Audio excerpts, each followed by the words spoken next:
Good evening and welcome back.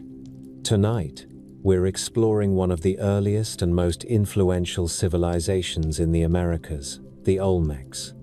Who were they, and how did they build a culture so advanced that later societies called them the mother civilization of Mesoamerica?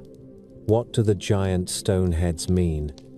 And what do we actually know about their rulers, their beliefs, and their daily lives?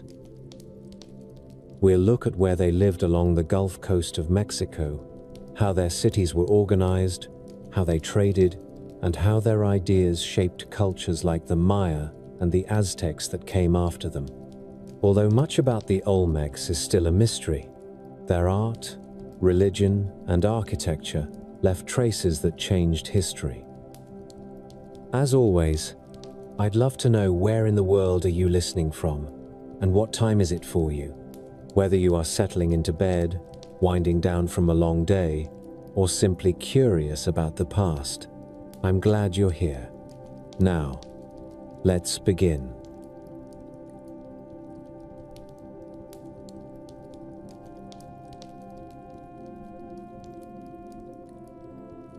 The story of the Olmec begins with water. Long before the first basalt boulder was dragged from the volcanic slopes of the Tuxtla Mountains to be carved into a colossal head, the foundations of Mesoamerican civilization were being laid in the muck and humidity of the tropical lowlands.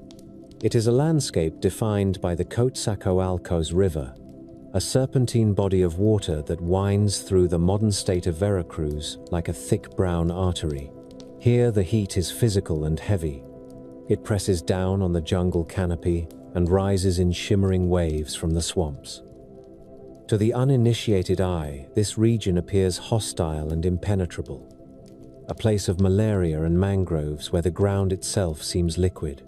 Yet it was here, in this waterlogged crescent, that the first great high culture of the Americas was born. For generations, scholars looked to the arid highlands, or the limestone flats of the Yucatan, for the origins of civilization in Mexico. They assumed that the rise of complex society required the hard discipline of irrigation, agriculture, and the cultivation of maize. They were wrong. The Olmec did not rise from the dust of a cornfield, but from the bounty of the wetlands. The archaeologist Michael Coe famously called this environment the gift of the river, comparing it to the fertile Nile Delta that birthed ancient Egypt. The Coatzacoalcos floods annually, depositing rich silt along its levees and turning the lowlands into a vast interconnected system of oxbow lakes and estuaries. In this primal landscape, the ancient inhabitants found a paradise of protein. They did not need to break their backs tilling the soil for meager harvests of grain. The river provided. It teemed with snook and tarpon and tropical gar. The slow waters of the oxbows were choked with turtles. During the dry season, the receding waters left behind pools where fish could be scooped up by the basketful. The forests teemed with white-tailed deer and peccary. It was a caloric bonanza that allowed populations to explode and settle in permanent villages without the immediate necessity of intensive farming. This was the incubator of the Olmec. They were fishermen and foragers long before they were farmers, and their worldview was shaped by the fluid boundary between land and water. To understand the spark that ignited the Olmec phenomenon, we must look first to the west, across the Isthmus of Tehuantepec to the Pacific coast of Chiapas. Here in the Soconusco region, a culture known as the Mochaya, or the people of the corn, was already experimenting with the trappings of civilization as early as 1600 BCE. The Mochaya provide a crucial prologue to the Olmec story. At the site of Paso de la Armada, archaeologists uncovered evidence that shatters the old timelines of Mesoamerican history. There, amidst the remnants of humble clay platforms, lies the earliest known ball court in the Americas. This was not merely a cleared patch of dirt for a village game. It was a monumental feat of engineering. The court measured 80 meters long and 8 meters wide, flanked by parallel earthen mounds that stood over a meter high. Its construction required the movement of vast amounts of soil, and implied a level of social organization that was previously thought impossible for this early era. The existence of such a court tells us that the concept of the ball game, that quintessential Mesoamerican ritual of life and death, was already ancient when the Olmec were just beginning to coalesce. It suggests that the Mokaya chiefs commanded enough authority to mobilize labor for public works that served no utilitarian purpose. They built it because the game mattered. It was a stage for political theater and religious performance, where the movement of the heavy rubber ball mimicked the path of the sun through the underworld. The Mokaya elites were also pioneers in the art of the feast. Excavations at Paso de la Armada have yielded delicate ceramic vessels known as tecamates. These necklace jars were not used for cooking beans or soaking corn. Chemical analysis of residues found inside the pottery revealed traces of theobromine and caffeine, the chemical signatures of cacao. This was chocolate consumed nearly 4,000 years ago. But it was not the sweet, hot cocoa of modern childhood. It was likely a fermented alcoholic beverage, a chocolate beer or wine served at competitive feasts where ambitious leaders vied for status. These social climbers used the surplus of the rich coastal environment to throw lavish parties, indebting their neighbors and consolidating their power. This dynamic of competitive feasting and ritual display would eventually migrate east to the Gulf Coast, where the Olmec would take it to a scale that dwarfed anything seen in the Soconusco. While the Mokaya were drinking chocolate and playing ball in the west, the future Olmec heartland in Veracruz was undergoing its own transformation. The site of El Manati offers the most intimate and haunting glimpse into this early period. El Manati is not a city of stone pyramids. It is a bog, located at the foot of a hill and fed by a freshwater spring. The site was a sacred theater where the early Olmec communicated with the supernatural forces of water and earth. The anaerobic conditions of the muck created a perfect time capsule, preserving organic materials that would have rotted away within weeks in the open air. It was here in the late 1982 that archaeologists made a series of discoveries that fundamentally altered our understanding of Olmec technology and religion. Buried deep in the peat were rubber balls. These were not fossilized remnants, but actual cured rubber that still retained the smell of latex. They were perfectly spherical and ranged in size, some as large as bowling balls. The preservation was so complete that we now know the Olmec were master chemists. They did not simply collect the sap of the Castilla elastica tree, which in its raw form becomes brittle and useless. They learned to mix the latex with the juice of the morning glory vine, a plant rich in sulfur compounds. This chemical reaction vulcanized the rubber, making it durable and bouncy. The Olmec had invented a complex polymer 3,000 years before Charles Goodyear. The presence of these balls at El Manati confirms that the game played at Paso de la Armada had also taken hold in the Gulf Coast. But here, the balls were not found in a court. They were offerings. They were deposited in the spring along with other precious items, intended as gifts to the spirits that controlled the rain and the fertility of the land. The sheer quantity of rubber required to make these balls represents enormous wealth. To throw one into a bog was an act of conspicuous consumption, a signal that the community could afford to sacrifice the fruit of its labor to appease the gods. Even more startling than the rubber spheres were the wooden busts found in the same deposits. The mud of El Manati yielded dozens of wooden sculptures carved from the trunks of plum and ceiba trees. These are the oldest wooden artifacts in Mexico. They depict human faces with a startling degree of individualism. Some are serene and youthful, while others appear aged or stern. They do not look like generic deities. They look like portraits. It is easy to imagine that these were the faces of ancestors or community leaders, carved to stand perpetual vigil in the sacred spring. The wood is dark and smooth, preserved by the lack of oxygen, allowing us to look into the eyes of people who lived and died 35 centuries ago.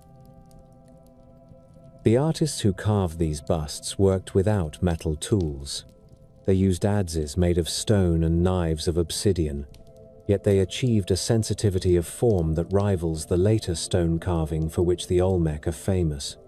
The busts were often wrapped in mats made of vegetable fiber, another perishable detail that survived only because of the bog. These wrappings suggest that the sculptures were treated as sacred bundles, perhaps kept in the village for years before being brought to the spring for their final burial. But the beauty of El Manati conceals a darker reality. Among the wooden faces and the rubber balls, the excavators found the bones of infants. These were not proper burials in the sense of a cemetery.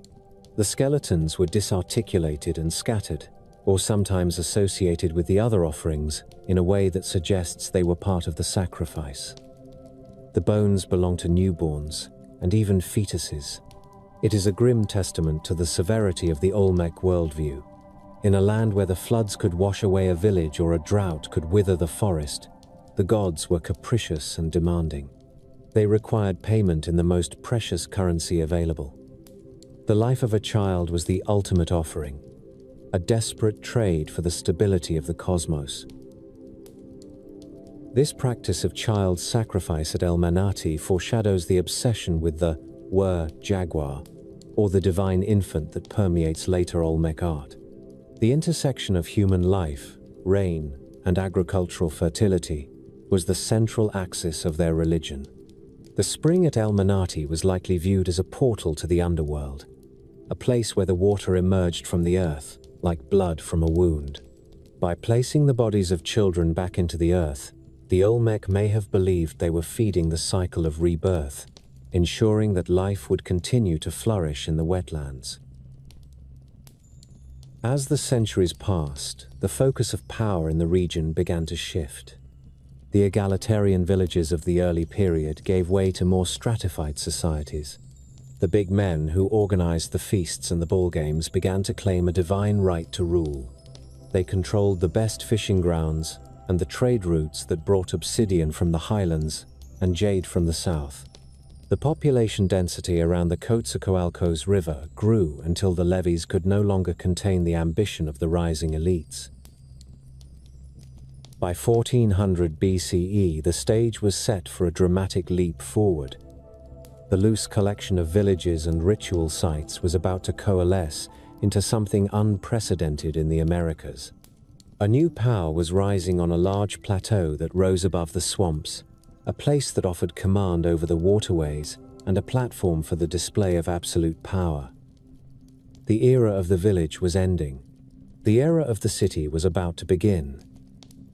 The Olmec were moving the earth itself to build their first great capital at San Lorenzo, and soon the wooden faces of El Manati would be replaced by the immortal stone giants that would puzzle and captivate the world 3,000 years later.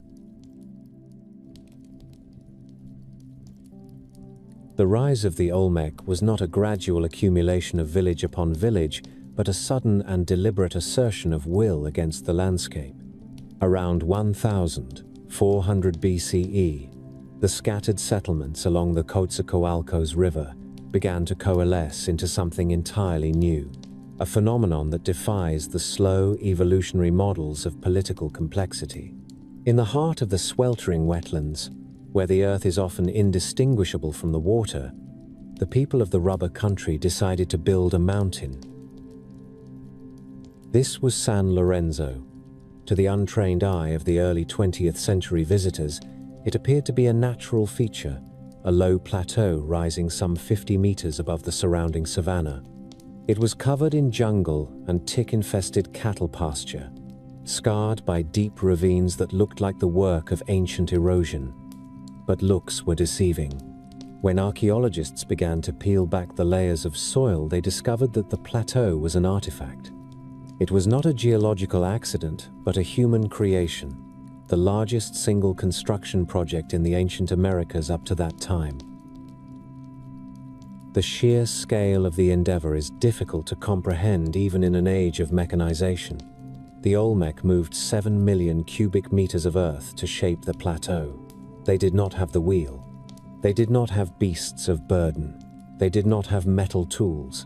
Every basket of clay, every fistful of sand, and every block of stone was moved by human muscle. It was a mobilization of labor that implies a social hierarchy of terrifying absolute power. A ruling class had emerged that could command thousands of commoners to haul dirt day after day, year after year, to raise the sanctuary of the elite above the floodwaters. The construction was not a simple piling of dirt. It was a feat of engineering that required a deep understanding of soil mechanics and hydrology. The architects of San Lorenzo mixed different types of soil, sand, and clay to create stable terraces that would not slide away in the torrential tropical rains. They filled in natural ravines and leveled ridges to create a flat tableland shaped roughly like a bird flying east. This artificial mountain was the stage upon which the Olmec theater of power would be performed. It was a declaration that the rulers were not merely inhabitants of the earth, but its masters. At the summit of this constructed world stood the Red Palace. Excavated by the archaeologist Anne Cyphers, this structure shattered the long-held belief that the Olmec were a theocracy ruled by priests who lived in empty ceremonial centers. The Red Palace was a home. It was the residence of a dynasty that lived in opulence while the commoners below struggled with the mud. The building earned its name from the floor, a thick pavement of red hematite that had been imported from distant sources, ground into powder, and laid down with meticulous care. In the flickering light of torches, the floor would have glowed with the color of blood and the rising sun, a visual reinforcement of the king's connection to the vital forces of the cosmos. The structure was supported by massive basalt columns. These were not the delicate wooden posts of a village hut, but heavy stone pillars brought from the Tuxtla Mountains 60 kilometers away. The roof they held up sheltered the royal family and their retinue, a private world of political intrigue and ritual manufacturing. The palace was not just a dormitory, it was a factory of status. Excavations revealed that the royal compound included workshops where artisans crafted the symbols of power that held the Olmec state together. Here, under the watchful eye of the ruler, craftsmen drilled holes into cubes of iron ore to create shimmering mirrors, objects that could start fires and reflect the soul. They carved jade into axes and polished serpentine into beads. The proximity of the workshop to the throne room suggests that the control of luxury goods was central to Olmec governance. The king did not just tax his subjects, he monopolized the production of beauty. If a local chieftain in a village 10 miles away wanted a jade earspool or an iron mirror to prove his status, he had to come to San Lorenzo. He had to bow before the Lord of the Red Palace.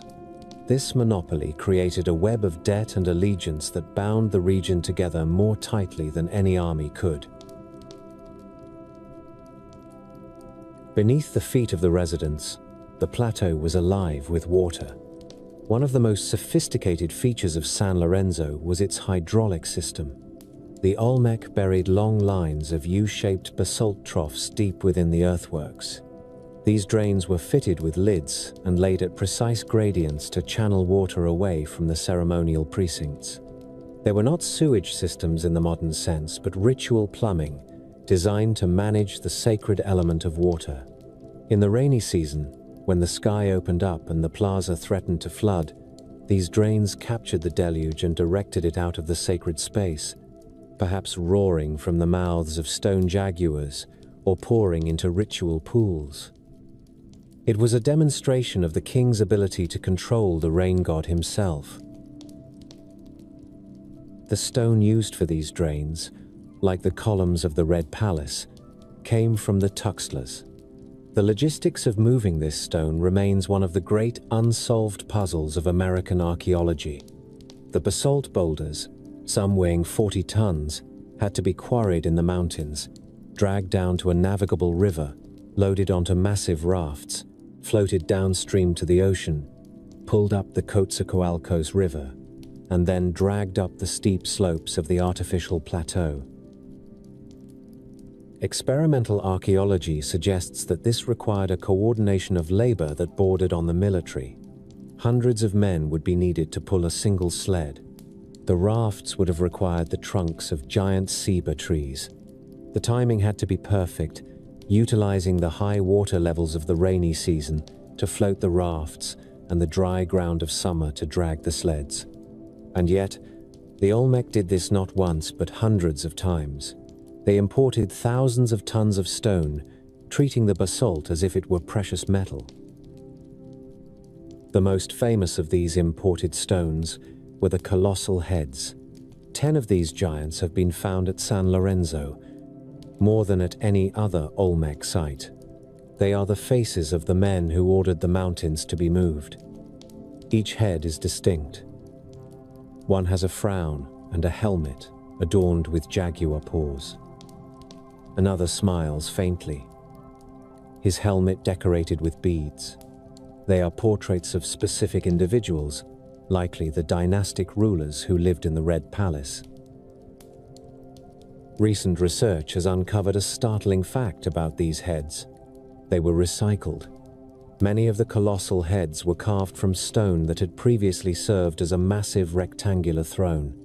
The flat back of a head often bears the scars of the niche where a ruler once sat. This act of recarving was not merely a cost-saving measure. It was a profound political statement. When a king died, his throne, the seat of his authority, was killed. The stone was hammered and pecked away until the face of the dead ruler emerged from the block. The seat of power became the portrait of the ancestor. This cycle of destruction and creation suggests that the succession of power in San Lorenzo was a tense and dangerous affair. The new king literally sat on the destruction of his predecessor's reign. In the workshops near the Red Palace, archaeologists found evidence of this recycling process in action. Statues were decapitated, battered, and reshaped. It was a place where history was rewritten in stone. The monuments were not meant to be permanent in their form, only in their substance. The basalt was eternal, but the face it wore depended on who held the Red Palace. While the elite played their high-stakes games of succession and ancestor worship, the vast majority of the population lived a life defined by the rhythms of the wetlands. The common people of San Lorenzo did not live on the summit of the plateau. They lived on the terraced slopes and in the surrounding marshlands. They were the invisible workforce, the muscle that built the mountain. Archaeological surveys in the hinterlands of San Lorenzo have revealed a dense network of small settlements. But these were not typical farming villages.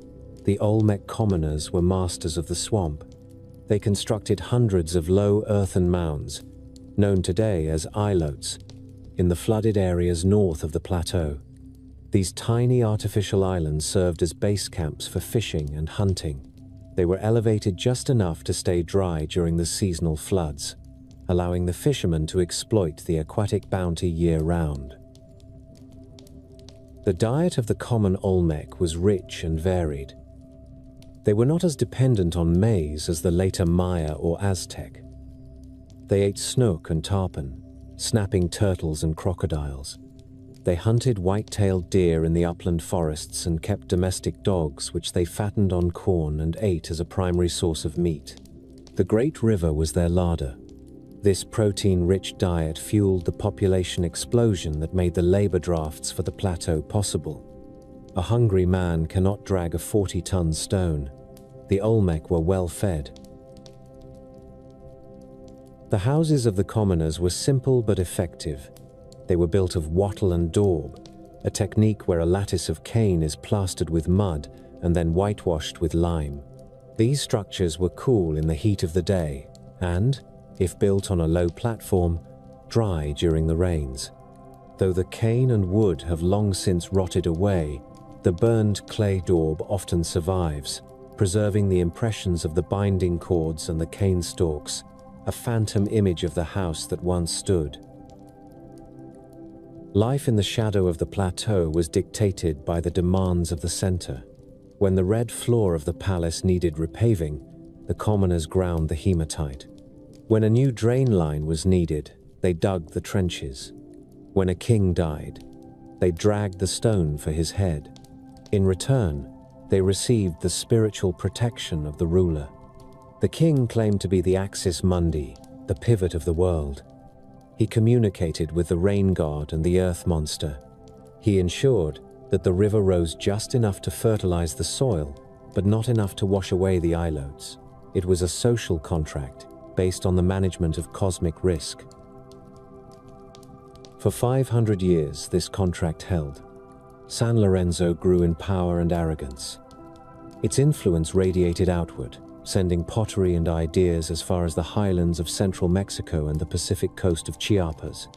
The San Lorenzo horizon was the first time Mesoamerica was united by a shared aesthetic and ideological system. The distinct baby-faced figurines, the jaguar motifs, and the pottery carved with abstract dragon claws appeared in villages 1,000 kilometers away. It is unclear if this was an empire of soldiers or an empire of taste, but for centuries, all roads led to the plateau. But the seeds of destruction were baked into the very clay of the artificial mountain. The reliance on the river was San Lorenzo's strength, but it was also its Achilles heel. The Coatzacoalcos is a living, restless entity. It meanders, shifts, and changes course. Around 900 BCE, something catastrophic happened.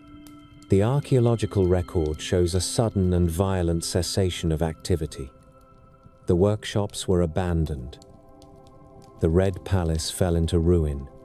The great stone heads, the pride of the dynasty, were buried in lines, covered with layers of red sand as if in a funeral rite. Scholars have debated the cause of this collapse for decades. Early theories suggested a violent internal revolt. The mutilation of the stone monuments, the way the noses of statues were smashed and the heads pitted with circular dimples, was interpreted as the anger of a liberated people lashing out against their oppressors. It was a compelling narrative, the slaves of the plateau rising up to overthrow the masters of the Red Palace. However, the recycling workshops discovered by ciphers suggest that much of this mutilation was actually the ritual recarving of stones by the rulers themselves. If the destruction was an act of the state, then the revolt theory weakens. A more likely culprit is the environment itself. A subtle shift in the tectonic plates or the silting up of the river channels could have moved the Coatzacoalcos away from the plateau. If the river shifted course by even a few kilometers, the commercial and spiritual lifeline of the city would have been severed. The ilotes would have dried up or become stagnant. The trade rafts could no longer dock at the base of the mountain. There is also evidence of volcanic activity in the Tuxtlas during this period. An eruption could have choked the rivers with ash and altered the agricultural potential of the region. Or perhaps the sheer weight of the artificial plateau began to settle and crack, the engineering marvel defeated by gravity and rain. Whatever the cause, the lights went out at San Lorenzo. The population crashed. The site was not entirely abandoned, but it ceased to be a capital. The center of the world moved.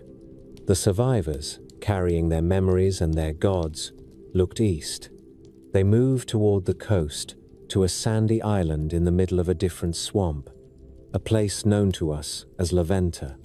There, they would build a new world, one that turned away from the massive terraforming of San Lorenzo and looked instead toward the stars and the hidden depths of the earth. The fall of San Lorenzo marked the end of the first great experiment in Mesoamerican urbanism. The mountain they built still stands, a silent testament to their ambition, but the people who built it faded into the jungle, leaving behind only the stone giants to watch over the cattle and the sugarcane. The first chapter of the Olmec story was written in dirt and basalt, but the second would be written in jade and geometry. The story of the Olmec is, in many ways, a story of ghosts. For millennia, the people who built the first civilization in the Americas were silent, their cities consumed by the voracious appetite of the rainforest, their very existence erased from the collective memory of the continent. The Aztecs, who rose 2,000 years later, knew of them only as legends, shadows who inhabited the land of rubber. But the ghosts left something behind. They left their faces. If San Lorenzo was the stage, the colossal heads were the actors. To date, 17 of these basalt leviathans have been pulled from the earth, 10 from the plateau of San Lorenzo, 4 from the island sanctuary of La Venta, 2 from the later outpost of Tres Zapotes, and 1 solitary, crude giant from La Cobata. They are the most recognizable, yet most misunderstood, artifacts in the Western Hemisphere. To stand before one is to feel an immediate, unsettling connection. They do not look like stylized gods or abstract spirits. They look like men. They have heavy eyelids that seem to droop with the weight of responsibility, fleshy cheeks, broad noses, and lips that are often curled in a mixture of serenity and disdain. They wear tight-fitting helmets, each unique, adorned with the insignia of their lineage, jaguar paws, bird talons, or ropes. The resurrection of these giants began not with a bang, but with a rumor. In 1862, while the United States was tearing itself apart in the Civil War, a Mexican traveler and amateur antiquarian named Jose Maria Melgar y Serrano heard whispers of a monster buried in a sugarcane field near the village of Tres Zapotes in the state of Veracruz. The workers called it a kettle because it was upside down, a rounded dome of stone protruding from the mud. When Melgar ordered it excavated, he found himself staring into a face that defied everything he knew about the history of the Americas. "I was amazed," Melgar wrote in the Boletín de la Sociedad Mexicana de Geografía y Estadística, as this work of sculpture had no precedent. Struck by the features, which he described as Ethiopian, Melgar ignited a controversy that would burn for more than a century. In the racialized atmosphere of the 19th century, it was inconceivable to many Western scholars that the indigenous people of Mexico could have carved such a masterpiece, let alone one that looked so unlike the copper-skinned Indians of popular imagination. Melgar's observation spawned wild theories of lost African migrations, of Egyptian sailors blown off course, of a connection between the Nile and the Papaloapan. It would take 70 years and the spade of Matthew Stirling to ground these giants back in the soil of Mesoamerica.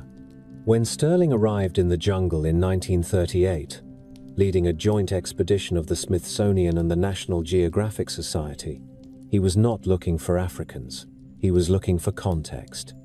His excavations at La Venta and San Lorenzo revealed that the Ethiopian features, the epicanthic fold of the eyes, the full lips, were in fact faithful, naturalistic portraits of the local rulers. They were the faces of the men who lived in the humid lowlands, stylized to emphasize their power, but unmistakable in their humanity. The sheer individuality of the heads is what makes them so haunting. This is not generic art. This is portraiture. Archaeologists believe each head represents a specific king, carved either during his reign or immediately after his death. They are essentially dynastic lists written in basalt. At San Lorenzo, where the heads were found buried in lines, it is possible we are looking at a hall of ancestors, a gallery of the dynasty that engineered the plateau. The creation of a colossal head was an act of supreme political will, a logistical nightmare that makes the construction of a pyramid seem straightforward by comparison. The basalt used to carve the San Lorenzo heads did not exist in the swampy floodplain of the Coatzacoalcos. It had to be brought from the Cerro Sintepec in the Tuxtla Mountains, a volcanic range visible on the horizon, but separated from the capital by 50 miles of the most difficult terrain on Earth, a labyrinth of ravines, swamps, and winding rivers. The engineering required to move these stones, some weighing up to 40 tons, without the wheel, without draft animals, and without metal tools, is a testament to the absolute control the Olmec elites held over their population. The process likely began in the mountains, where the boulders were selected. These were not quarried from a cliff face, but were large bombs of volcanic ejecta that lay on the slopes. The rough shaping was probably done on site to reduce the weight. Then began the journey. Experimental archaeology and common sense suggest a hybrid route. First, the stones were dragged overland to the nearest navigable water, likely a tributary of the Coatzacoalcos. This leg of the journey would have required wooden sledges and thousands of men hauling on ropes made of agave fiber. The friction would have been immense. Perhaps they used mud as a lubricant, or rollers made from tree trunks, though the soft jungle floor would have swallowed rollers whole. Once at the water's edge, the stone had to be loaded onto a raft. This was the most dangerous moment. A 40-ton rock would capsize any standard vessel. The Olmec likely lashed together massive balsa or ceiba logs to create super rafts, or perhaps used dugout canoes lashed in catamaran formation. The stone was floated down the river, guided by poling crews, until it reached the sea or the main channel of the Coatzacoalcos, where it was poled upstream against the current to the plateau. Finally, at San Lorenzo, the stone had to be dragged up the 50-meter artificial slopes to the ceremonial center. This was the drag, a spectacle of labor that served as a public demonstration of the king's power. To command the labor of thousands, to feed them, to organize the logistics of the ropes and the rafts, was to prove that one held the mandate of heaven.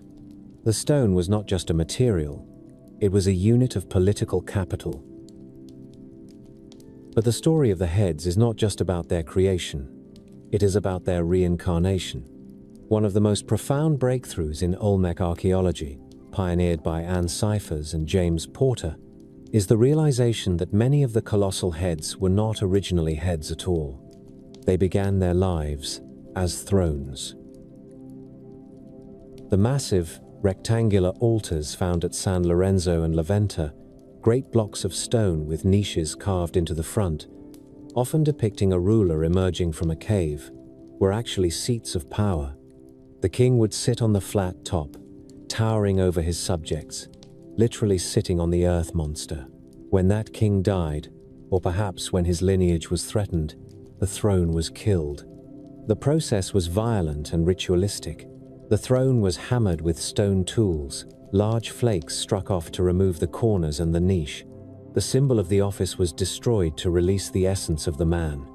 From the mutilated core of the throne, the carvers would then shape the colossal head.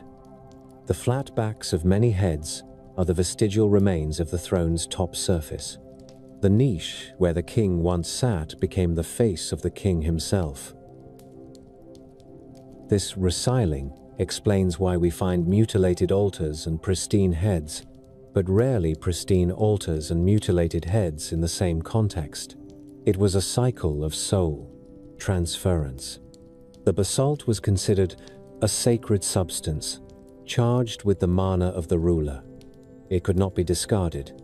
It had to be transformed. The portrait of the ruler was literally carved from the seat of his authority. In this way, the ancestors remained present, their heavy stone gazes watching over their descendants, the very substance of their power preserved in a new, eternal form. The heads were not meant to be hidden, they were painted. Traces of pigment found on some monuments suggest they were once brightly colored, reds, ochres, perhaps even blues. Imagine a 20-ton head, skin painted the color of mahogany, lips red, the helmet decorated in yellow and green, standing in a plaza paved with red sand. It would have been a vibrant, almost hallucinating presence in the green monotony of the jungle. Yet, for all their weight, these heads have proven to be surprisingly mobile, even in death. The story of San Lorenzo Monument 2, often called simply the Head, offers a surreal coda to the Olmec narrative, a collision of the ancient and the modern that David McCullough might have appreciated for its American audacity. In 1963, the Cold War was thawing, and cultural diplomacy was the weapon of the hour. The Mexican government agreed to lend an Olmec colossal head to the Museum of Fine Arts in Houston. The logistics of moving the head in the 20th century were almost as complex as they had been in the 12th century BCE. San Lorenzo Head 2, weighing 20 tons, was encased in a steel cage and lifted by a crane onto a flatbed truck. The journey was a sensation. As the truck rumbled north through Mexico, entire villages came out to the roadside to watch the giant pass. Women threw flowers, men removed their hats. It was as if the old god still commanded reverence. When it crossed the border into Texas, it was greeted not by jaguar priests, but by politicians and oil tycoons. It was installed in front of the Cullinan Hall, a modernist glass box designed by Mies van der Rohe. There, in the shadow of skyscrapers, the Olmec head stared out at a world of concrete and steel with the same inscrutable expression it had worn in the swamps of Veracruz. It was a meeting of two civilizations, one built on oil and aerospace, the other on maize and jade, separated by 3,000 years, but united by the universal human urge to leave a mark that outlasts the flesh. The head eventually returned to Mexico, to the museum in Xalapa, where it resides today. But its journey underscored a fundamental truth about the Olmec. They were the first to understand that art is power. They didn't just build a society, they branded it. They created an image of authority so potent that it could survive the collapse of their cities, the burial of their world under feet of alluvial mud, and the amnesia of 3 millennia. But while San Lorenzo was the nursery of this tradition, it was not its grave. As the lights went out on the first capital around 900 BCE, the tradition of the heads, and the people who carved them, did not vanish. They moved. They took their skills, their ideology, and perhaps even some of their stones, and drifted east, into the darker, deeper swamps of Tabasco. There, on an island called La Venta, they would push the obsession with the invisible to new, terrifying heights. The giants had been carved. Now, it was time to bury the gods. When the lights went out at San Lorenzo around 900 BCE, the heart of the Olmec world did not stop beating but simply moved its rhythm east. The survivors of the collapse left the high plateau of the Coatzacoalcos and drifted into the darker and deeper swamps of Tabasco. They eventually settled on a small sandy island rising above the coastal mangroves of the Tonalá River. This was La Venta. If San Lorenzo had been a monument to the raw physical power of dragging stone, then La Venta became a monument to the power of the invisible. It was here, in this humid and isolated sanctuary, that the Olmec mind turned inward and downward to construct a city designed not for the eyes of men, but for the eyes of gods. The environment of La Venta is amphibious. The island comprises only about 2 square miles of dry land surrounded by a labyrinth of bayous and marshes that teem with crocodiles and wading birds. It is a place where the boundary between earth and water is forever shifting. In this fluid landscape, the Olmec architects decided to anchor the world with a mountain. Rising from the flat island is the Great Pyramid or Complex C. It stands over 30 meters tall and contains 100,000 cubic meters of earth and clay. For decades, archaeologists believed this conical mound was built to mimic the shape of a volcano, as there are no natural mountains within sight of the city. It was a romantic notion that the Olmec were trying to recreate the volcanic tuxtlas from which they had come. Recent excavations and mapping projects, led by Rebecca Gonzalez Lauck, have corrected this view. The Great Pyramid was not originally a cone, but a rectangular stepped pyramid with inset corners. 2.5 millennia of tropical rain and erosion have softened its hard edges into the fluted mound we see today. It remains the largest pyramid of its time in Mesoamerica, and it was built without a single stone. It is a mountain of mud. The builders carried baskets of earth up the growing slopes day after day in a display of devotion that rivals the construction of the cathedrals of Europe. Yet the most tantalizing secret of the pyramid lies deep within its core. Magnetometer surveys have detected a massive anomaly high on the southern side of the structure. It suggests the presence of a stone structure buried under the clay. Many experts believe this could be the royal tomb of a great Olmec king who still lies undisturbed in the darkness of his artificial mountain. To the north of the pyramid lies the sacred precinct known as Complex A. This area was the sanctum sanctorum of the Olmec world, and it was here that the obsession with the hidden reached a fever pitch. The precinct is enclosed by a fence of colossal basalt columns. These stone logs were quarried from the tuxtlas and rafted nearly 100 miles along the coast to La Venta. They stand side by side like the wooden palisade of a fortress, but they are made of solid rock.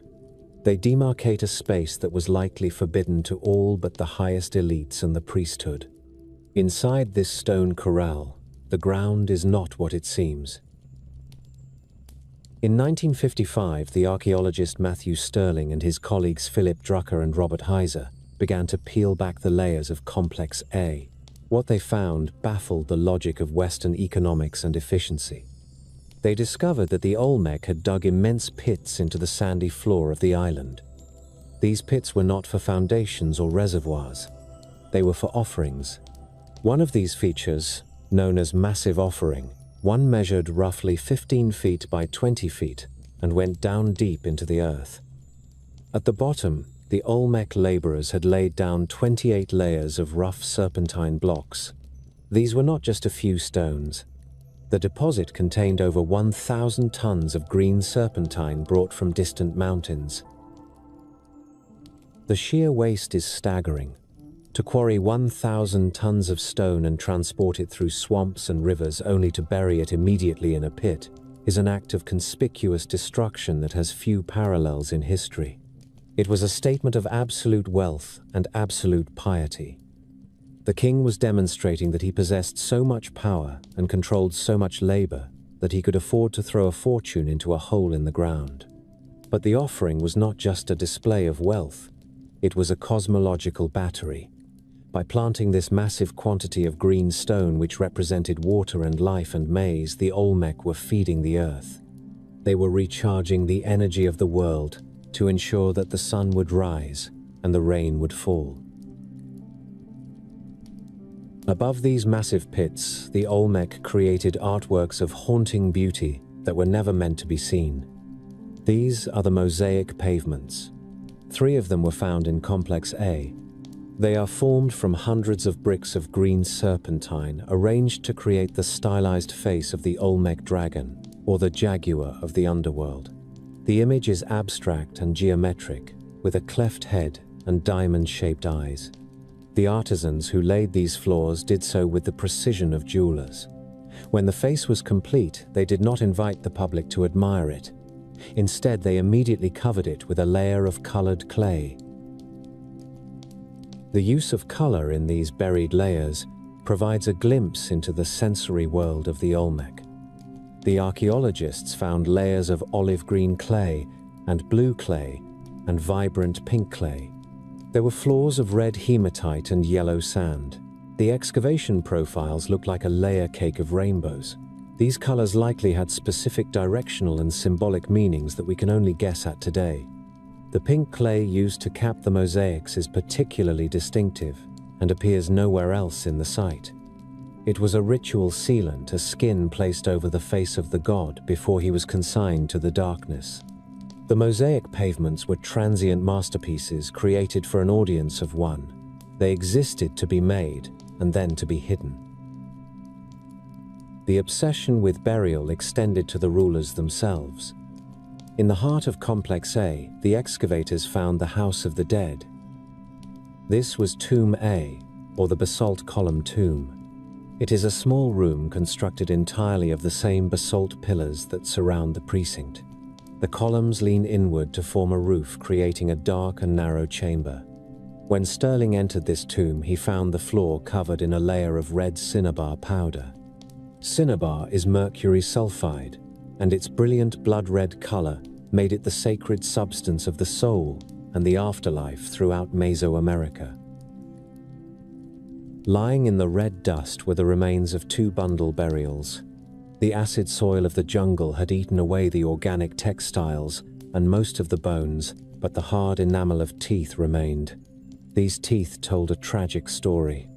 They belonged not to wizened patriarchs, but to juveniles. The occupants of the most elaborate tomb in the Olmec world were children or adolescents. They were buried with a king's ransom in jade.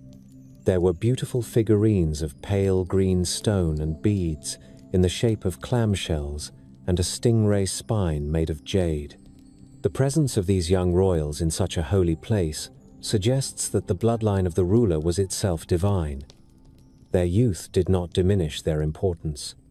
In death, they were folded back into the earth to act as intercessors for the city. Near the basalt tomb lay another stone enigma known as Monument 6. This is a massive sandstone box or sarcophagus carved to resemble a crouching crocodile or earth monster. The creature floats on a stylized sea with its legs tucked beneath it and its mouth slightly open. The box had a heavy stone lid. When the archaeologists pried it open, they expected to find a burial. Instead, they found it mostly empty, save for a few jade ornaments on the bottom. It is possible that the body inside had completely decomposed, or that the box served as a symbolic entrance to the underworld rather than a final resting place.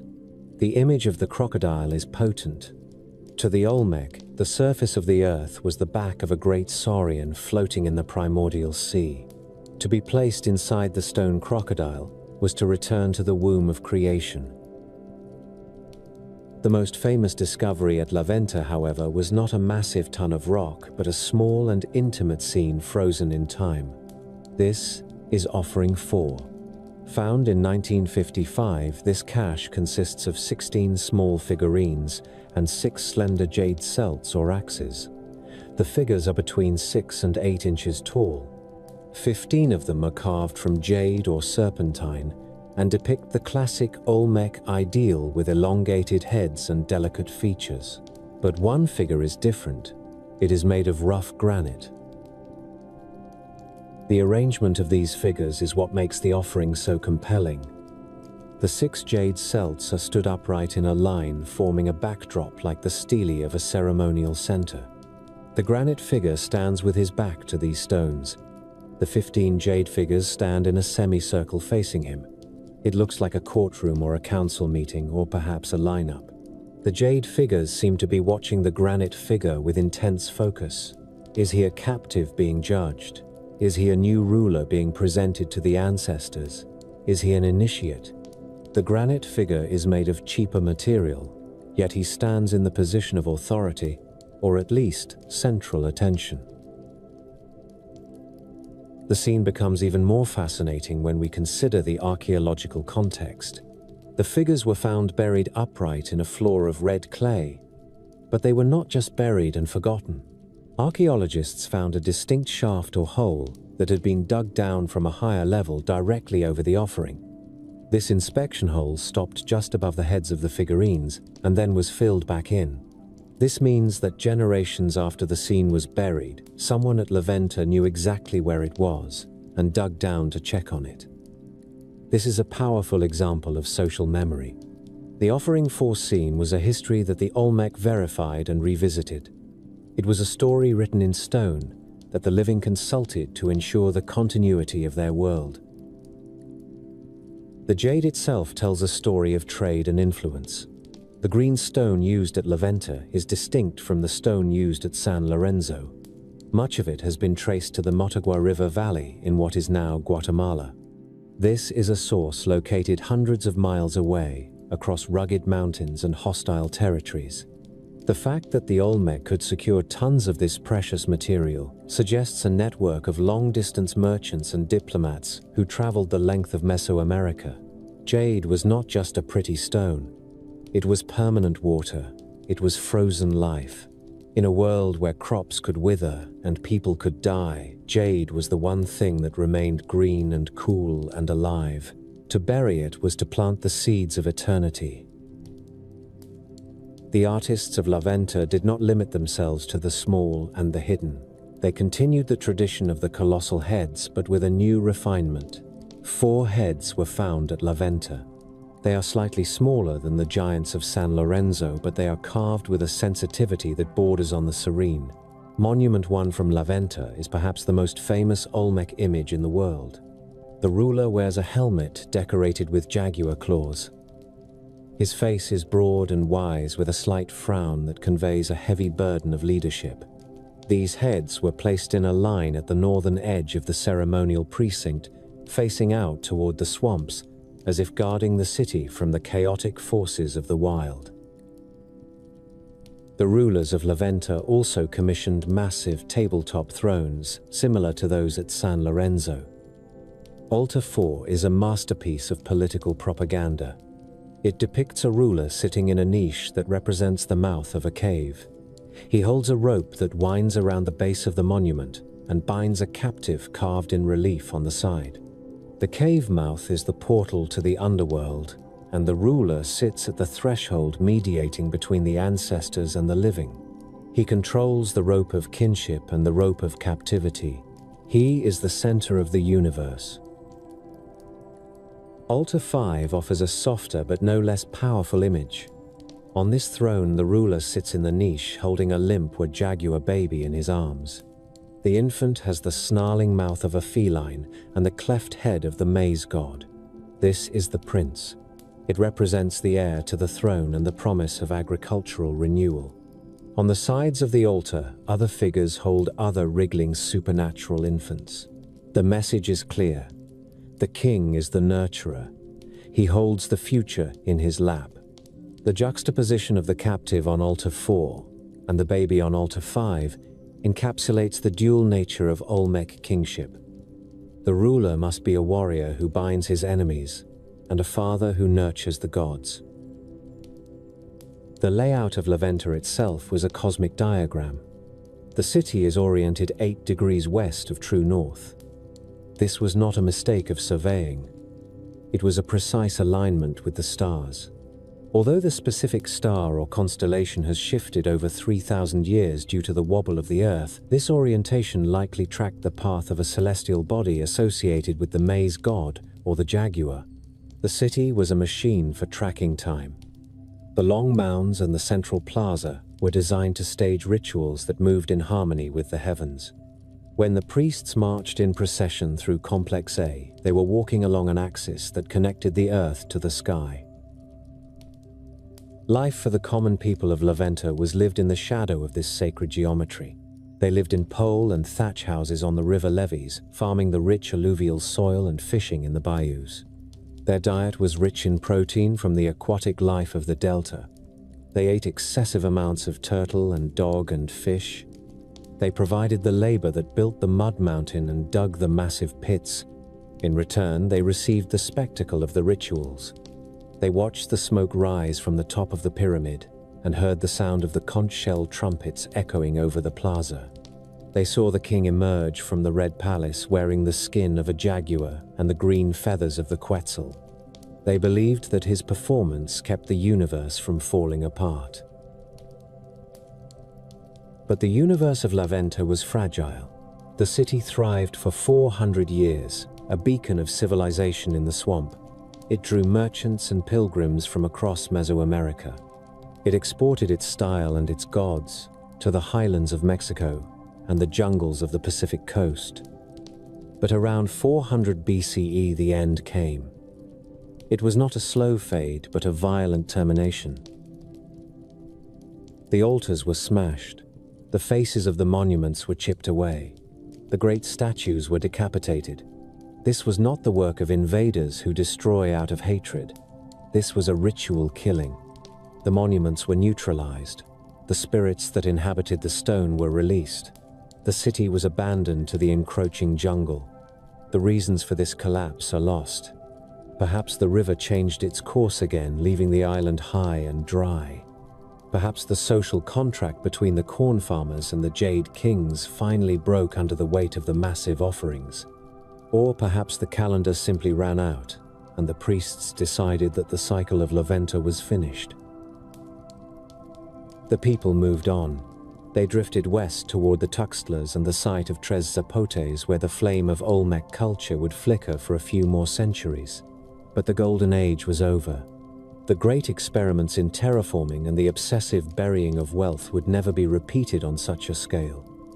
La Venta was swallowed by the green silence of the Tabasco wetlands. The Great Pyramid was overgrown until it looked like just another hill in the jungle. The mosaic masks slept beneath their pink clay shrouds. The invisible gods waited in the darkness for 2,000 years until the oilmen and the archaeologists came to wake them up. The jungle is often viewed by the modern mind as a barrier. It is a green wall that isolates villages and swallows cities, a place where the horizon is measured in arm spans and the air hangs heavy and still. But for the Olmec, the tropical lowlands were not a prison. They were a port of call. While the farmers of San Lorenzo and La Venta were rooting their lives in the muck of the river levees, their elites were casting their eyes toward the horizon. They were not content to be the masters of the swamp. They intended to be the architects of a world system that stretched from the pine forests of the central Mexican highlands to the dry scrub of the Pacific coast and the jade-rich valleys of Guatemala. This was the Olmec web. It was a network of commerce and belief that moved commodities over distances that would be exhausting even today, but more importantly, it moved ideas. It exported the software of civilization. At the heart of this network was a stone. To the Western mind, gold is the ultimate measure of value. It is imperishable and shiny and malleable. But the Olmec had no interest in gold. They lived in a world of green. They worshipped the corn that sprouted from the earth and the water that fell from the sky. Their most precious substance was one that captured the essence of both. It was jade. For the Olmec, jade was not merely a pretty gem. It was permanent water. It was frozen life. It was the breath of the soul made solid. A king who wore jade was not just displaying wealth. He was wearing the power of agricultural renewal. The specific type of stone the Olmec craved is known to geologists as jadeite. It is harder than steel. It cannot be carved with metal tools. To shape it requires an agonizing expenditure of time, using abrasive sand and string and bird bone drills. But not just any jadeite would do. The Olmec had a very specific aesthetic. They did not prize the apple-green stone that would later captivate the Maya. They sought a translucent blue-green hue that glowed like the deep water of a spring or the haze of the jungle morning. This is Olmec blue. For decades, the source of this specific stone was one of the great geological mysteries of Mesoamerica. No vein of it exists in the Olmec heartland. The swamps of Tabasco are built of mud and sand, not metamorphic rock. The answer lay hundreds of miles to the southeast in the tectonic collision zone of the Motagua River Valley, in what is now Guatemala. This is a landscape of violent geology where the Caribbean and North American plates grind against each other. Deep within this fault zone, under immense pressure and relatively low temperatures, fluids rich in sodium and aluminum crystallized into the jadeite that the Olmec coveted. The logistics of this trade are staggering. To bring a block of blue jade from the Motagua Valley to La Venta required a journey of over 500 miles. The route crossed formidable mountain ranges and hostile territories. It required the crossing of the Isthmus of Tehuantepec and the navigation of coastal canoe routes. The Olmec did not have beasts of burden. Every pound of stone was carried on the back of a human porter, a tlame who trudged over the mountain passes with a tumpline across his forehead. Yet they imported tons of it. They buried it in the massive offerings at La Venta. They carved it into the delicate figurines of Offering 4. They turned it into the axes that were planted like seeds in the red clay.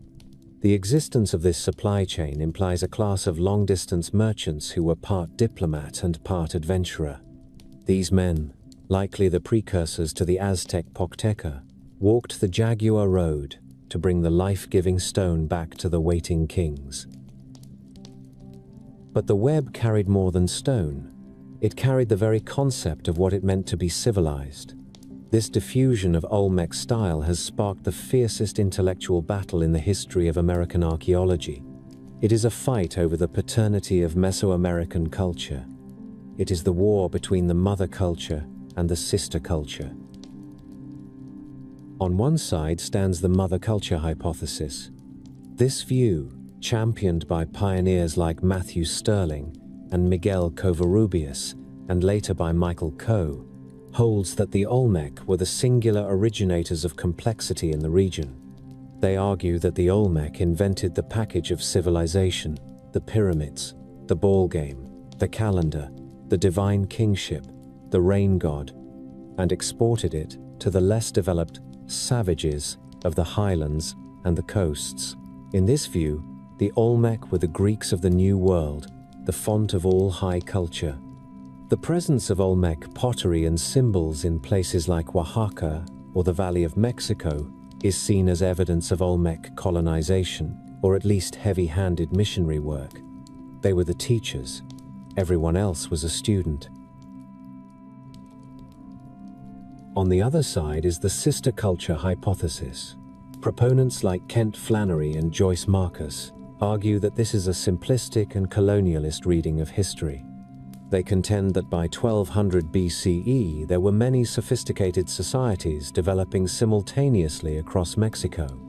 The Zapotec in Oaxaca, the people of Tlatilco in the center, and the Mocaya on the coast were all evolving complexity on their own. They argue that the widespread use of Olmec motifs was not the result of imposition but of peer-polity interaction. The elites of these various regions were like the royal houses of Europe. They shared a common visual language of power. They swapped jade and pottery and marriage partners to reinforce their status above their own commoners. In this view, the Olmec were just the first among equals, a sister rather than a mother. For decades, this debate was waged with rhetorical daggers in seminar rooms and academic journals. It was a war of interpretation. One archaeologist would look at a pot in Oaxaca carved with a fire serpent motif and see an Olmec import. Another would look at the same pot and see a local imitation used by a social climber. There seemed to be no way to break the deadlock. The sherds could not speak. Then came the science. In the early 2000s, an archaeologist named Jeffrey Blomster decided to stop guessing and start measuring. He teamed up with chemists to use a technique called instrumental neutron activation analysis. This is the nuclear option of archaeology. By bombarding samples of pottery with neutrons and measuring the gamma rays emitted by the decaying isotopes, scientists can determine the precise chemical fingerprint of the clay. Because clay sources are geologically distinct, this method can trace a pot back to the specific pit from which the mud was dug. Blomster analyzed over 700 sherds from San Lorenzo and from sites across Mesoamerica, including San Jose Mogote in Oaxaca and Etlatongo in the Mixteca. The results, published in the journal Science in 2005, were a bombshell. The chemical data revealed that the fine white kaolin pottery carved with Olmec symbols found in the highlands was not a local copy. It was made at San Lorenzo. The Olmec were exporting their finished goods, their actual pots, to the elites of Oaxaca. But the reverse was not true. The analysis showed virtually no Oaxacan pottery ending up at San Lorenzo. The trade was a one-way street. The Olmec were pushing their high-status goods and the ideology they carried out into the world. But they were not importing the styles of their neighbors. This data struck a heavy blow for the mother culture camp. It suggested that the Olmec were indeed the dominant cultural exporters of the early formative period. They were the trendsetters. When a chieftain in the valley of Oaxaca wanted to host a feast and prove his legitimacy, he did not serve the maize beer in a local bowl. He served it in a white beaker imported from the great capital in the swamps. He wanted a piece of the magic that radiated from San Lorenzo. The reach of this magic is visible in the site of Chalcatzingo. Located in the state of Morelos, hundreds of miles west of the Olmec heartland, Chalcatzingo sits at the foot of three dramatic igneous peaks that rise like stone towers from the valley floor. It is a place of natural power, and it is here that the Olmec left one of their most indelible marks outside of the Gulf Coast. Carved onto the cliff face high above the valley is a relief known as El Rey, the King. It depicts a figure seated on a throne inside a U-shaped niche. The niche represents the mouth of a cave, the portal to the underworld. Scrolls of mist or smoke issue from the cave mouth. Outside, rain clouds gather, shedding water on the earth. The iconography is pure Olmec. It is the same visual language found on the altars of La Venta. The figure wears the headdress of a rainbringer. He sits at the axis of the world, mediating between the stone and the sky to ensure fertility. But this is not in Tabasco. It is in the Central Highlands. The presence of such a monumental carving suggests that Chalcatzingo was more than just a trading partner. It was an outpost of the faith. Whether it was an Olmec colony or a local pilgrimage site that adopted Olmec religion is still debated, but the message on the rock is clear. The power of the jaguar and the rain god was not confined to the swamp. It had colonized the mountains. Further to the west, in the state of Guerrero, lies the site of Teopantacuanitlan. Here, in a dry valley far from the humid rubber country, archaeologists discovered a sunken patio lined with 4 monoliths. These stones are carved in the shape of inverted T's and bear the snarling face of the Olmec were jaguar. They are fierce and distinct. The sunken court itself is an architectural feature that mimics the sacred spaces of the Olmec capitals. The fact that such specific religious architecture was replicated so far away suggests that the Olmec web was not just about exchange, it was about conversion. The local elites were buying into the Olmec way of understanding the cosmos. They were building their own theaters of the supernatural using the script written in San Lorenzo. This web of interaction also included the exchange of the most potent of all transformative substances, iron ore. In the valleys of Oaxaca and Chiapas, the Olmec sourced magnetite, ilmenite, and hematite. These heavy, metallic stones were not used for tools, they were used for magic.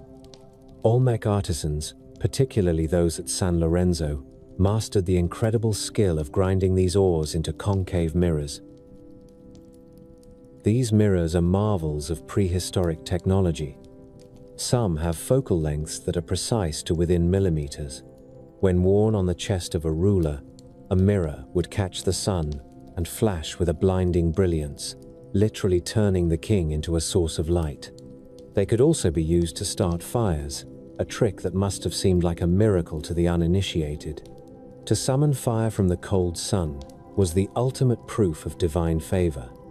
Excavations have found that raw nodules of iron ore were imported into San Lorenzo from sources over 100 miles away, worked into mirrors in the royal workshops, and then perhaps re-exported or gifted to loyal vassals. The mirror was the badge of office in the Olmec world, a symbol that the wearer possessed the vision to see into the other world.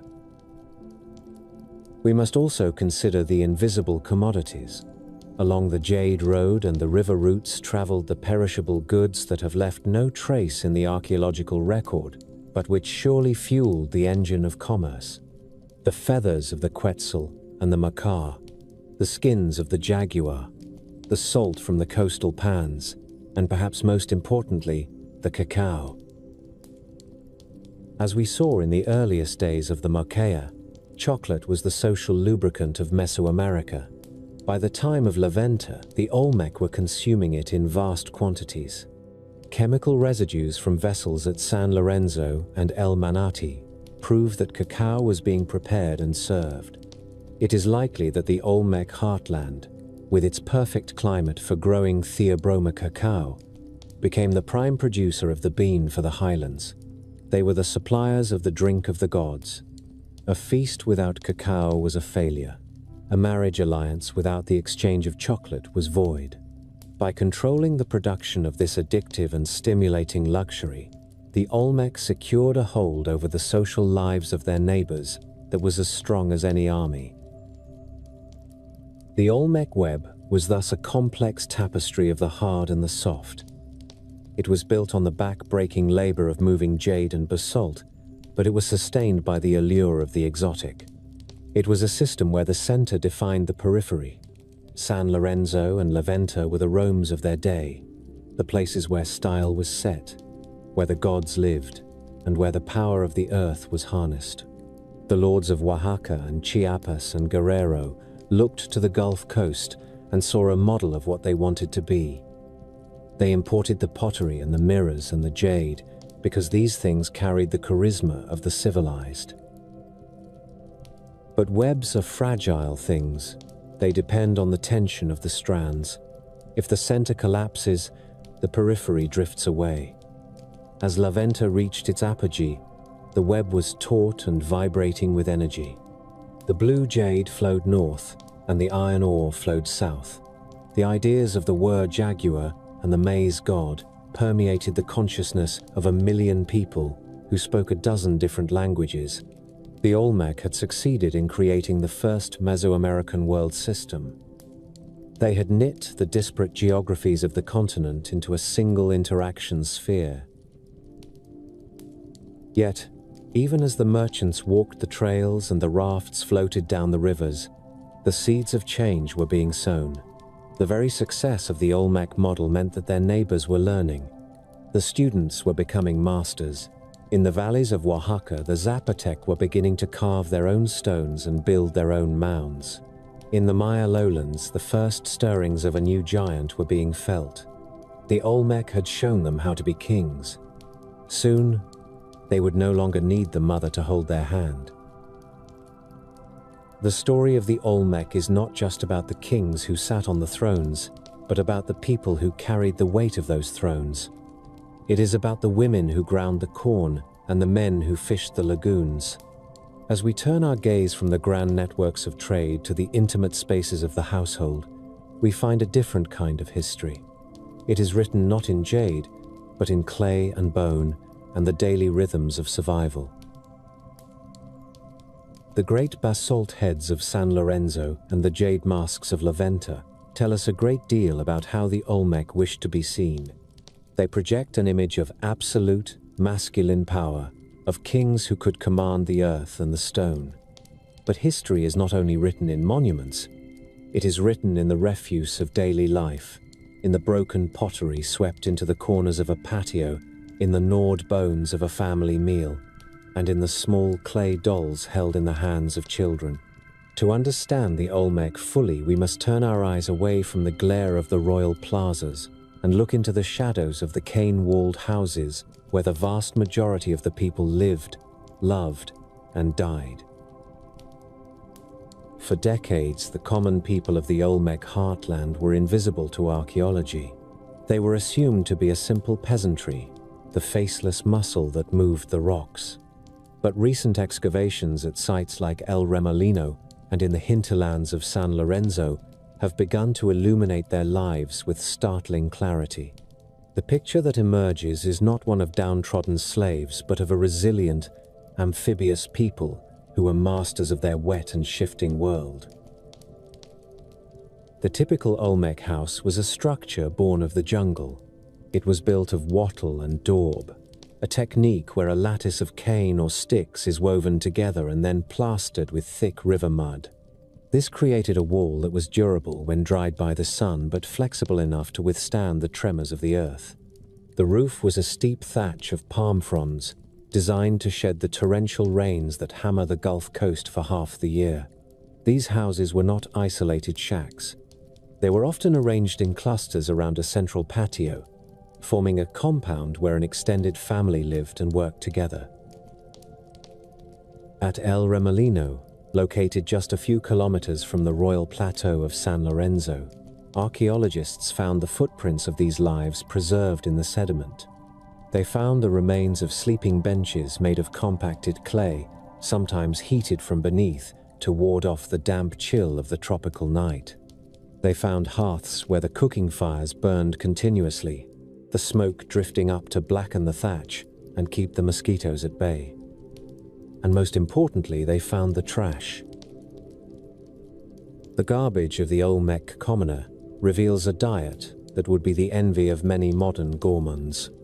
While the later civilizations of Mesoamerica were heavily dependent on maize, the early formative Olmec were facultative farmers. They grew corn, certainly, but it was not the monolithic calorie source it would later become. Instead, they ate the river.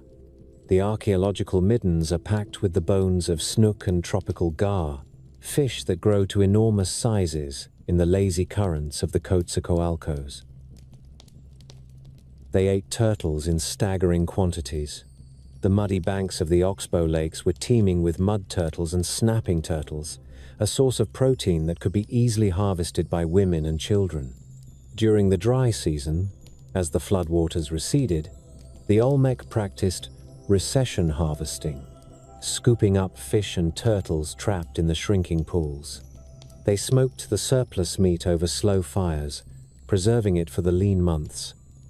It was a diet rich in protein and fat, supplemented by wild palm nuts and the occasional deer or peccary hunted in the upland forests.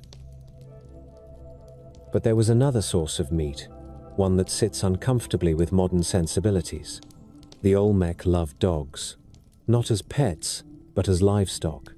The bones of domestic dogs found in household refuse show cut marks consistent with butchery. These dogs were likely fattened on maize and scraps, serving as a reliable source of meat for feasts or times of scarcity. The bond between the Olmec and the dog was complex. The animal was a companion, a guardian of the journey to the afterlife, and a source of sustenance.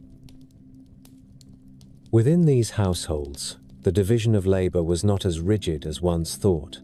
The traditional narrative of Mesoamerican archaeology has often sidelined women, relegating them to the kitchen and the weaving loom.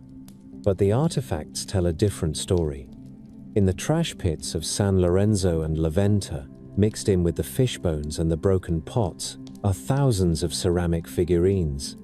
For a long time, these were dismissed as mere toys or fertility charms.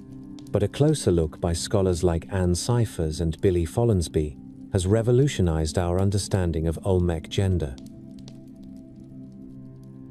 Many of these figurines depict women.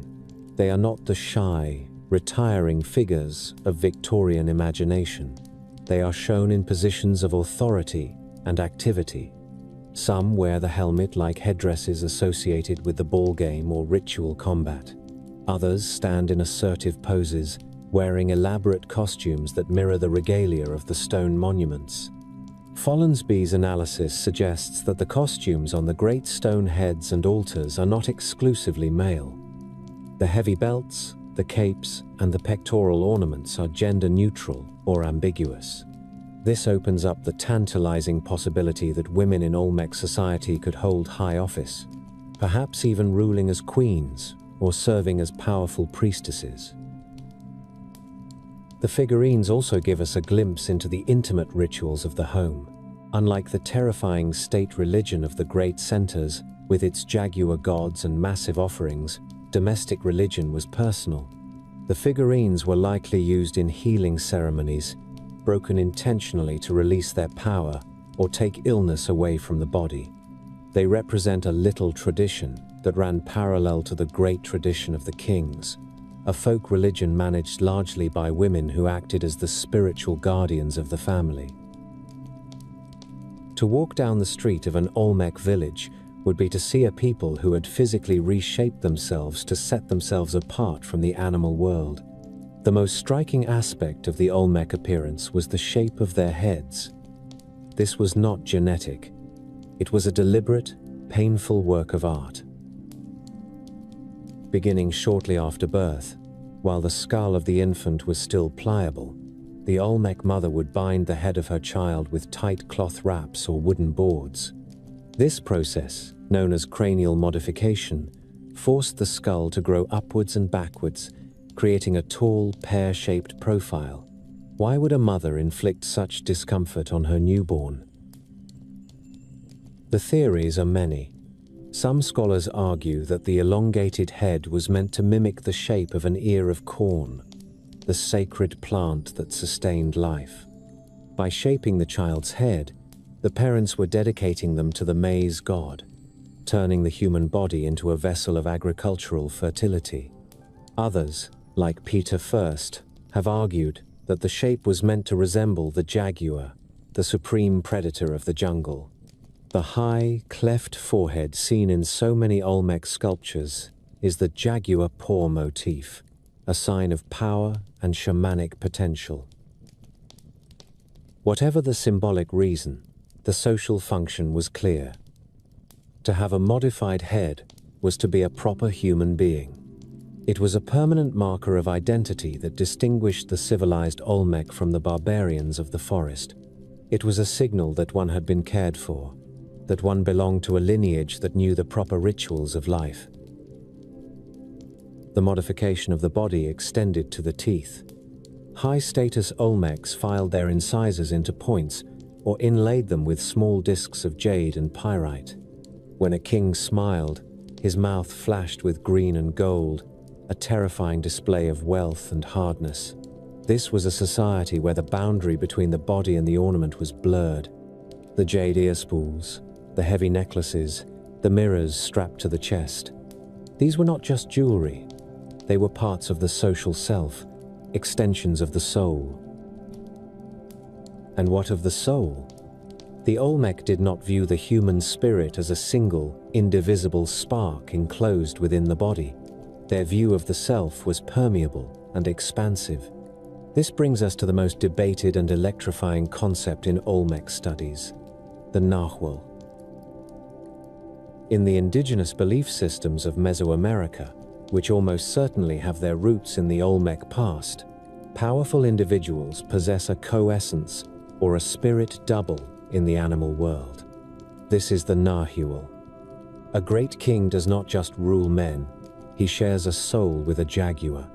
When the king sleeps, his soul prowls the jungle in the form of the great cat. If the jaguar is wounded, the king bleeds. This spiritual connection gave the ruler the ability to cross between worlds, to see in the dark, to wield the power of the wild. This ideology of transformation is everywhere in Olmec art. We see it in the transformation figures, exquisite jade statuettes that show a human in the process of becoming a jaguar. The posture is often crouching, the hands turning into paws, the human face contorted in a snarl that reveals fangs. These are not images of a god. They are snapshots of a trance. Shamanic transformation was likely induced by a potent cocktail of ritual techniques.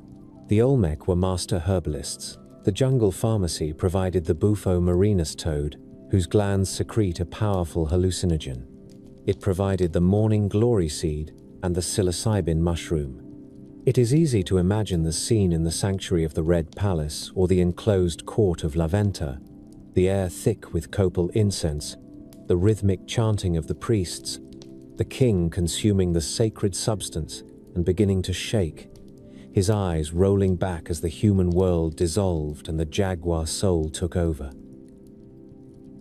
But the jaguar was not the only avatar of the divine.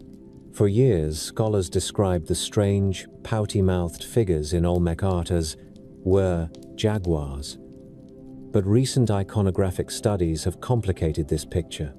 The cleft head, the toothless gum, the spread legs. These features also resemble the toad, the creature that sheds its skin and sings the coming of the rain. They resemble the harpy eagle, the ruler of the sky. They resemble the crocodilian, the earth monster itself. The jaguar soul might be better understood as a sorcerer soul, a fluidity of being that allowed the Olmec elite to claim dominion over all the forces of nature. They were the masters of the biological world. They controlled the breeding of the corn and the flow of the water. They modified their own bone and flesh. They consumed the body of the god in the form of chocolate and blood. One object encapsulates this shamanic power more than any other: the iron ore mirror. Excavated in the royal tombs and caches of Laventa, these concave mirrors are marvels of lapidary technology. Made of magnetite, ilmenite, or hematite, they are ground to such a perfect parabolic curve that they can focus a beam of light. When worn on the chest of a ruler, the mirror did not just reflect the viewer. It inverted the image. If you looked into the mirror of a king, you saw yourself upside down. You were entering a different reality. The mirror was a portal. It was also a weapon. By catching the rays of the sun, the king could direct a blinding flash of light, literally channeling the power of the sun god. He could use the focused beam to start a fire, a miracle that would have cemented his status as a being who stood between the cold earth and the burning sky. Daily life for the Olmec was thus a constant negotiation between the practical and the magical. The farmer planting his maize on the river levee was not just growing food. He was participating in a cycle of death and rebirth that was mirrored in the ballgame played in the stone courts. The woman weaving cotton on her backstrap loom was not just making cloth. She was creating the second skin that defines civilized life. The fisherman casting his net into the bayou was aware that the crocodile watching him from the bank might be the soul of his chief. This profound integration of the natural and the supernatural, the domestic and the divine, created a society of immense resilience. It allowed the Olmec to survive the floods, the volcanic eruptions, and the shifts of the river. But even the strongest web can tear. As the centuries turned towards the end of the middle formative period, the tension between the rising population and the fragile environment, between the demanding elites and the laboring commoners, began to grow. The great experiment of Laventa, with its buried tons of jade and its invisible pavements, was approaching its climax. The social contract that bound the corn farmer to the jaguar king was about to be tested by forces that no mirror could deflect. The jaguar soul was strong, but the earth was restless. The end of the Olmec Golden Age did not come with the suddenness of a thunderclap, but with the slow and grinding inevitability of a river changing its course. Around 400 BCE, the great island city of Laventa began to die. The precise cause of its demise is written in the geology of the Tabasco lowlands. The Mezcalapa River, the massive artery that fed the city its trade and its lifeblood, silted up and twisted away. It abandoned the island for a new channel to the east, leaving the Great Clay Pyramid and the buried pavements isolated in a drying swamp. The water that had been their highway became their prison. In the wake of this environmental betrayal, the social contract that bound the corn farmers to the jaguar kings unraveled. The archaeological record at Laventa shows signs of a violent termination. The altars that had served as the thrones of the dynasty were smashed. The great portraits of the rulers were decapitated or defaced, their eyes chipped out to blind them in the afterlife.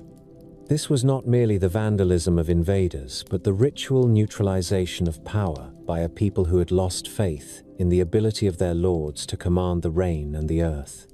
The city was left to the forest, and the jungle canopy closed over the complex astronomical alignments that had once tracked the movement of the stars. But the death of the capital did not mean the death of the culture. As the lights flickered out in the east, the center of gravity shifted back to the west, to the rolling hills of the Tuxtla Mountains, where the ancestors had quarried the black stone. Here, at the site of Tres Zapotes, the Olmec survivors reinvented themselves. They did not build another San Lorenzo or La Venta. They built something different, a society that was less concerned with the massive terraforming of the landscape and more obsessed with the precise measuring of time. This was the era of the Epi-Olmec, the long twilight that bridged the gap between the ancient sorcerer kings and the rising splendor of the Maya. Tres Zapotes sits in a valley protected by the volcanic peaks, a landscape less hostile than the fever swamps of the coast. Here, the culture displayed a remarkable resilience. While the other great centers were abandoned, Tres Zapotes continued to be occupied for nearly 2,000 years. It became a city of survivors. The art produced during this period reflects a shift in the collective psyche. The vitality and naturalism of the early formative period began to stiffen. The carving became more rigid, the themes more martial. The most poignant symbol of this transition is the colossal head of La Cobata. Found near the slopes of the volcano El Vigia, this monument is distinct from the 16 other known heads. It is the only one with its eyes closed. While the giants of San Lorenzo stare out with an alert and terrifying gaze, the Cobata head sleeps. Some scholars have interpreted it as a death mask, a memorial to a deceased ruler carved at the very end of the great tradition. It marks the moment when the Olmec giants finally closed their eyes, and the culture turned its vision inward to the abstract worlds of mathematics and language. It was in this intellectual hothouse that the descendants of the Jaguar people achieved their greatest triumph. They invented the machine of history itself. For decades, the credit for the invention of the long count calendar was given to the Maya. The Maya were the undisputed masters of time, erecting forests of stelae that recorded dates reaching back millions of years into the mythological past.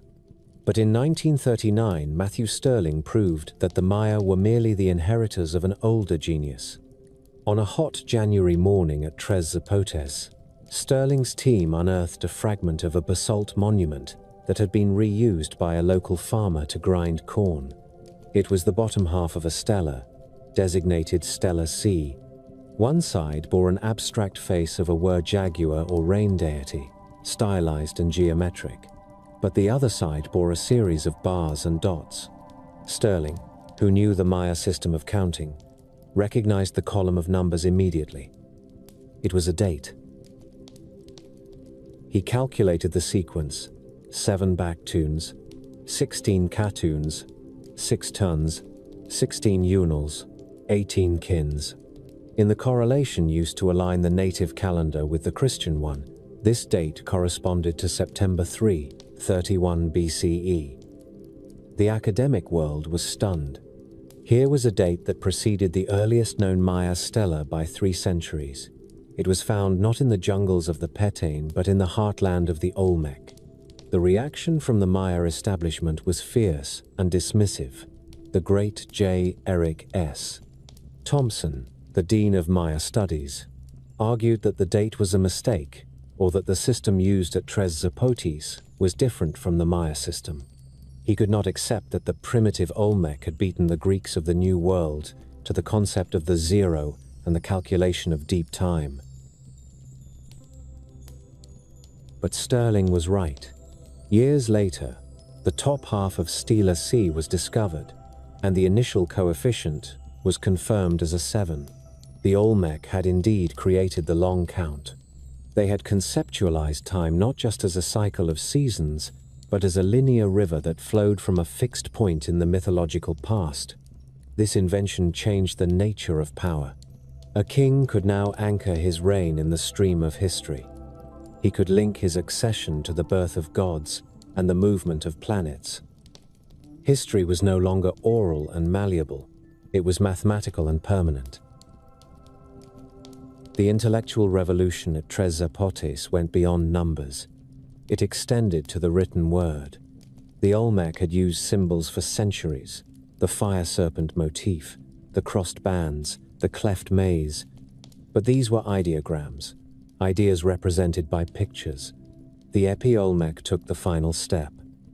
They developed a fully phonetic script, a system of hieroglyphs capable of recording the spoken language.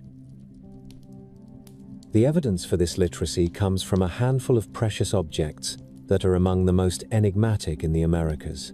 The first is the Tuxtla statuette. Found in 1902 by a farmer plowing a field near San Andres Tuxtla, it is a small, portable figure carved from green jadeite. It depicts a man wearing a bird mask, a duck bill covering his nose and mouth. He wears a cape of feathers. But the true treasure is incised on his skin. The figure is covered in columns of fine, complex glyphs. For nearly a century, the Tuxtla statuette was a silent mystery. Then, in 1986, a fisherman on the Aquila River pulled a massive slab of limestone from the muddy water. It was the La Mohara Stela. The stone was covered in over 400 glyphs, the longest text ever found from this early period. It depicted a warrior king, the Harvester Mountain Lord, standing in an elaborate costume, surrounded by the story of his reign. In the 1,990 seconds, the linguists John Justison and Terence Kaufman undertook the heroic task of deciphering this script. They identified the language not as Maya, but as Zoquian, the ancestral tongue of the Olmec people. By comparing the glyphs to the reconstructed vocabulary of Proto-Mixozoc, they began to make the stones speak. The text on the La Mohara Stela was not a hymn to the gods. It was a political manifesto. It spoke of warfare, of the capture of enemies, of ritual bloodletting, and of the accession of the king. It recorded the exact dates of these events, tying the biography of the ruler to the movement of Venus and the moon. This decipherment revealed the final transformation of the Olmec soul. The shaman who turned into a jaguar had become the king who wrote history. The fluid, magical world of San Lorenzo, where the boundary between human and animal was porous, had hardened into the rigid, political world of the state. The Harvester Mountain Lord did not need to show himself holding a wer-jaguar baby to prove his power.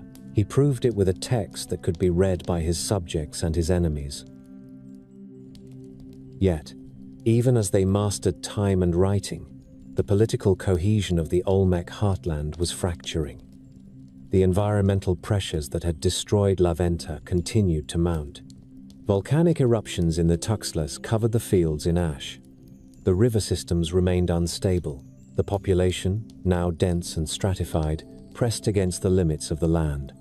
The trade networks that had once brought blue jade from Guatemala and iron ore from Oaxaca began to break down. The Olmec web disintegrated. By 300 CE, the distinct style that we call Olmec had faded. The carving of colossal heads ceased. The production of the baby-faced figurines ended. The great earthen pyramids of La Venta were overgrown, becoming indistinguishable from the hills. To the west, the city of Teotihuacan was rising to become the new master of central Mexico. To the east, the Maya city-states were beginning their ascent to the classic splendor of Tikal and Palenque. The Olmec were eclipsed.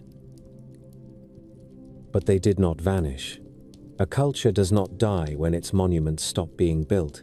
It dies when its ideas are forgotten. And by that measure, the Olmec never died. They achieved the ultimate victory of any civilization. They became the invisible foundation of everything that followed. When a Maya king ascended the throne in 700 CE, he held a scepter containing the spirit of the Olmec corn god. When an Aztec priest sacrificed a victim on the great temple of Tenochtitlan in 1500 CE, he was reenacting a ritual codified in the swamps of El Manatee 3,000 years earlier.